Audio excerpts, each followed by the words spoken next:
The bottom of the deck is indicating the Seven of Water, which is, this has to do with options and choice and a difficulty making decisions. In some of the cups, you can see better what's going on in there. In others, it looks sort of mysterious. So you're not really sure maybe what your best options are. This does indicate also a need to stop procrastinating with somebody, or with some situation.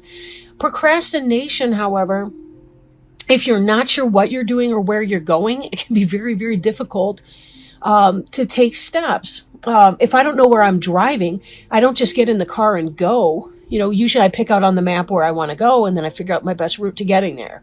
So it can be complicated. For some of you, it may be you want to sit down, pad, pen, or laptop or notebook or whatever your list making tool is. Write a list of some different things. Write a list of some different options, rate them, how important that seems to you, that sort of thing, to see if you can't by chance procrastinate.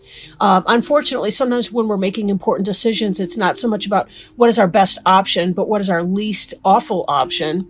For some reason, I'm thinking of the election cycle, but any typical year. But you get the idea, right? See if you can't identify what it is that you want by just taking notes. You don't have to commit just because you put it on paper or because you type it into your phone. See if you can't come about it that way, and maybe that'll help you narrow it down so that you can make your best option. Okay.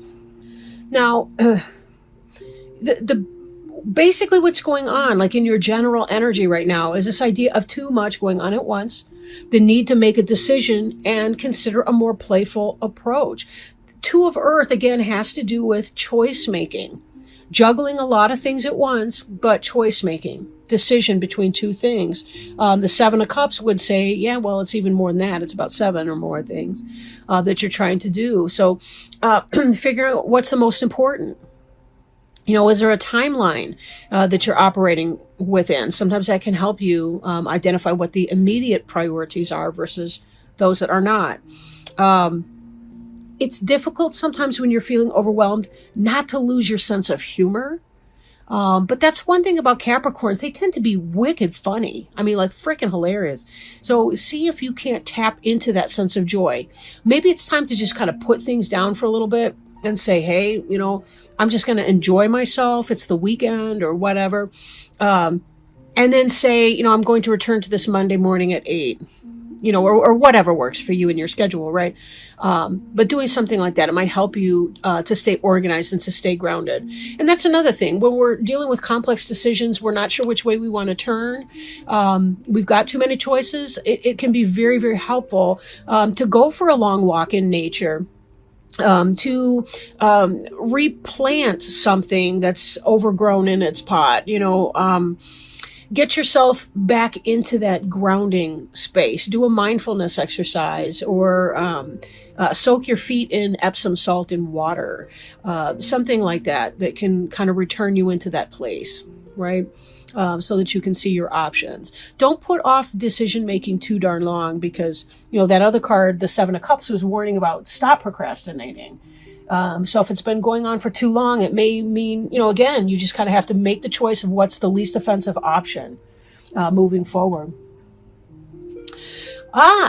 This kind of illuminates a little bit of the confusion. This Wheel card. Things are happening, changes are occurring, and you may not know which way to go about it. But the wheel is turning in your favor. So if you have been feeling stuck, this is going to move forward. This may mean that you've got something that's coming in, some new piece of information. Somebody says something or does something, an option, a door opens. You receive some kind of an information of a sort. It's divinely inspired, right? 10 is completion in other levels. Like in the minor arcana, this is a major arcana card, meaning this is about your spiritual journey. It's also a 1, but it's kind of an octave higher than your entry level 1. I want to call it that. I don't know why. But this does indicate that spirit is helping. Something behind the scenes that's completely out of your control is going to influence you, and it's also going to unstuck you, because now you're going to know what to do, because you're going to have this information coming in, and it will be helpful information. So don't worry, you will be getting through this very quickly. What is on your mind is about, well, defending your beliefs and decisions, standing your grounds, and choosing your battles wisely. Right? Seven of Fire is a card of passion, but it can be about fighting battles and kind of putting yourself out there. This may be in part why there's kind of a tiredness that I'm feeling from some of you right now. As your wheel of the year is closing, which it is because we're coming up on your Capricorn birthdays, or coming up later on in the month of December, just really in a week or less, choose your battles. Because if you're putting energy into things you cannot control, and remember, the only things that you can control are what you think, say, and do. You cannot control the world at large outside your door. Even emotions didn't make that list, right? Because, things upset us, but it's kind of how we respond to that, what lessons we learn from that, how we behave and what we say, what we do, how we think about our situation. That's really the only power we have in a world that's so large and so out of our control. So be careful that you're not putting burdens onto yourself that are unnecessary for you, and tap into that sense of humor. If you feel like you've been getting kind of, I want to say defensive, this really is a card of defense. Defense and people be almost like attacking. That may be kind of your mindset right now, because this is the location of this card, even is what's on your mind, right? Is feeling defensive. The Two of Earth back here reminded you to consider that more playful approach. It may not be that serious, right? The world was broken before you were born. It's going to continue to be broken long after you've left the planet. And that's unfortunate, but again, there may be little small steps that you can do that will make a overall big difference, in that. Just be careful not to get weighted down by the things that are beyond your control. The Empress card here. Empress is about fertility and manifestation, abundance, right? It's also about nurturing yourself, right? Self-care. Be very careful with all that's on your plate and as overburdened and taxed as you're feeling. And you may be feeling a little burnt out right now. It's time to tap into this Empress energy. So if you have somebody in your life, potentially a Virgo or a Libra, because Empress is associated with the Venus, with the planet Venus. And we do see Venus right now in the sky. If you look, let's see, when I was in Phoenix, I looked kind of to the south, not long after dark, and I could see her bright. Above the horizon. But so she's kind of maybe going to be like in the southern sky, not very, very high, but you can see that planet. Anyway, I digress. The point is, be careful that you're nurturing to yourself, that if you need space from it, turn off the news, turn off the blah, blah. If the social media is blowing up, if your family's making all kinds of crazy demands, if about the holidays and about your birthday and about every other thing. Just, you have the right to spend that time any kind of way you want. If that's in solitude or with your home group, your number one, number two, number three people, then by all means, you do what you need to do to recharge your batteries, right? Recharge your batteries. I'm noticing very strongly this deer over here, and it is a buck, which is a male deer. Deer really teaches us about gentleness. It's a gentle teacher. There was an Arthurian legend in which one of the knights, I forget which one, followed a white hart, H-A-R-T, which is a deer, off into the forest, into a new adventure. It's kind of like the white rabbit of Alice in Wonderland, leading this knight into a new adventure. And that's kind of where you're at. This wheel here that's turning, new information coming in. It's going to be leading you into some kind of new direction that if you take the right steps, if you take the right care, it can replenish you. You may hear my dog barking. She's going nuts right now. My roommate likes to put the dog outside when I'm doing readings, just so she'll bark in the background. I don't know. It's this thing that happens every time. All right. In the recent past, Knight of Water. Knight of Water, for some of you, you've been falling in love. You've been meeting somebody special. For others of you, if you are in a relationship, this can be about finding love for something and putting energy into that. For example, developing a new passion, something that you really care deeply about, something that gives you emotional and spiritual fulfillment and contentment. And that could be why, if you've had your 9 to 5 and then you've also been starting this other thing up, this new project, this new passion pursuit, this new relationship, whatever, that could be why you're tired and feeling overwhelmed because you've got so much going on that you've forgotten to take a little bit of time out to rest and to have some self-care. Then again, some of you, it could be that you've been falling in love with this Empress person. And this Empress really does indicate this sort of person who, it's kind of like the queen of all the other suits combined. Like she balances her elements. She's balanced materially, meaning that she can take care of her earthly business. Like she's got a job, money, pays the bills, whatever. She can manage that part. She understands her emotions and her spirituality, and is also intellectual and logical at the same time. It kind of balances those different polarities within the individual. For others of you, it's the Empress energy is more the energy that you need to take on to be able to get through your trials right now. So this is one of those cases where I'm getting more than one storyline in here, and this is going to be taken as it resonates. New love or self-care, whatever that means. In the future, in the recent future, the Lover's card. So again, tapping into the love storyline. Somebody new came into your life, this Empress person who seems to be the person that, she's kind of got it all. Lovers is about that sense of balance. For some of you, this person could be a Virgo or Libra because of the Empress card. For others of you, could be the Gemini, because the Lovers is the card of the Gemini. It really is about the balance between those kind of polar opposite energies, masculine, feminine, yin, yang. But this is somebody that comes in and balances you. Right? You find a balance there. They understand you. You're a match. You're equals in this relationship. This can also indicate health. Archangel Raphael's about health, intimate relationships, and travel. There's a story behind that, but I don't want to get into that right now. But the idea is finding a sense of balance. For some of you, this is about making a head or heart decision, and that could tie back with this Two of Earth here. The head or heart decision that you're struggling to make and weighing it out. Do you have the patience? Do you have the confidence or the faith to understand that there are divine mechanisms going on behind the scenes that will help you manifest this, even if it seems like a waiting game for some of you? Sometimes when we follow our heart, we fear it because we think that it's not going to work out to our best interest, not realizing that sometimes by taking that divine leap of faith, that's when we have it all. Right? For others, the other storyline that's coming through here is this idea that somebody has met somebody, this Empress type, and they're falling in love, and that person creates a balance within you. But definitely there's been some worrying.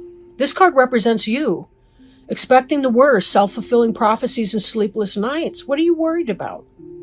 What are you worried about? I think that some of you are overthinking. There's a lot of options, a lot of choices, a lot of ways you could go about doing this.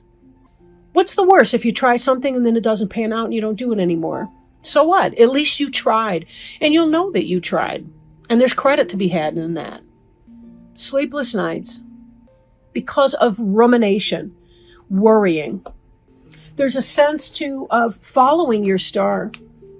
For some of you, that could be Aquarius. Those of you that are in the romantic situation with the new person. But for others of you that are struggling to make that decision, you're looking at this like, if you have the faith, follow your star. You will be led to the right thing, to the right decision. It will happen for you. But we have to surrender that control. When we try to control things too tightly, we go nuts. I don't mean, I don't mean DSM-5 stuff. I just mean like, we add burden to our emotional and intellectual life that doesn't have to be there. It's completely self-inflicted. It's tough. You know what? I struggle with anxiety. I get it.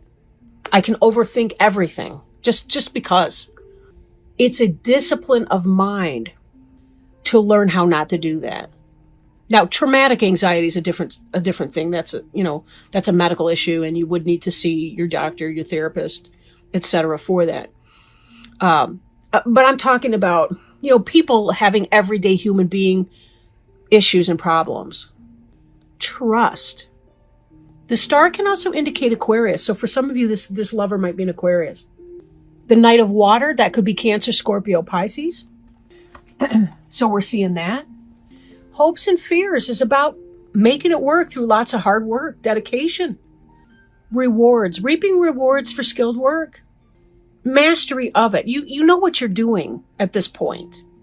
Now, this can indicate going back to school, but for a lot of people, it's that you've already gone that route. And now you're working.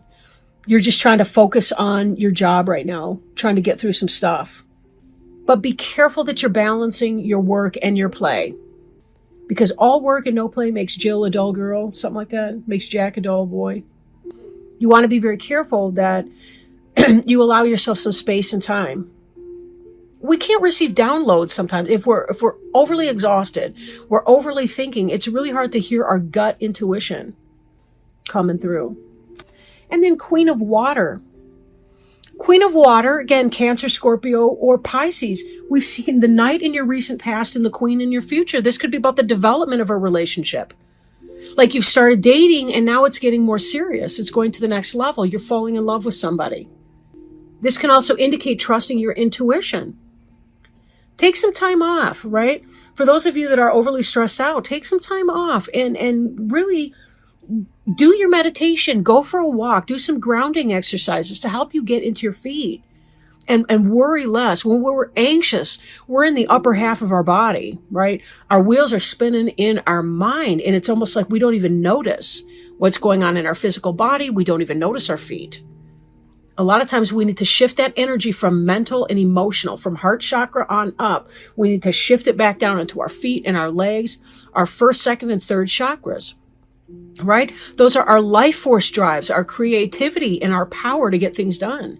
We need to be in our first three chakras too, a lot more often than we are. We get flaky. We get way up here in the anxiety zones. And then we don't get anything done. Yeah, I know what I'm talking about because I live this. Life is an ongoing struggle to balance the crazy. It really is. Next, I'm pulling oracle cards as well for each of the people that I'm doing, or each of the groups I'm doing readings for. These are Healing with the Angel oracle cards, and I was shuffling just to, to kind of. I like to shuffle before I start rolling. I want to say rolling tape. That's such an ancient expression. But before I start recording, and this one leapt out. So, I just stopped at that moment. When I get a jumper, I'm going with it. This card is forgiveness. Let go of anger and resentment and feel yourself healed. You don't need to forgive the action, just the person, so that you can be at peace. By drawing this card, your angels guide you to release anger and irritation. They realize that you may be perfectly justified in feeling angry, yet they ask you to look at the high price you pay for being the vessel of anger. Forgiveness does not mean what you did is okay to me. It simply means I am no longer willing to carry around pain in response to your actions. When we hold unforgiveness in our hearts, we only punish ourselves after all. Your angels will help you release unforgiveness if you will just ask for their assistance. Very important, right? This has to do with choosing battles. When you get yourself into warrior garb, it's really hard to let your guard down and just be in the moment. Because we're in yesterday and what happened to us, what transgressions happened to us. Or we're in the future and we're thinking worrisome thoughts about what may happen next time. And if I see her again, if I see him again, we live in that space. That's exhausting. It's exhausting. This Two of Earth indicates the need for more playful approach. It's hard to feel playful when you're not in a place of forgiveness. Again, it's not about making the behavior okay. It's about not having to carry around somebody else's wrongdoing. It's saying, I respect and love myself enough that I don't have to live in that, right? Resentment. Resentment is something that it's like we attach a cord to somebody else and then we can't get rid of them. They're living rent free in our headspace. It's sick stuff. It's natural though. It's natural when we've been wronged. We want to know, but that doesn't mean you have to trust that person again or let them into your home or into your life. You don't have to do that. No, you're perfectly in your rights to say, I'm not going to have it, and then I'm cutting you out of my life because you're toxic for me. And you don't have to apologize for that. But you don't need to carry around what they did either. You don't need to carry around the resulting hurt or pain that comes with that. So do expect something's going to happen to help you make some decisions. Some information or something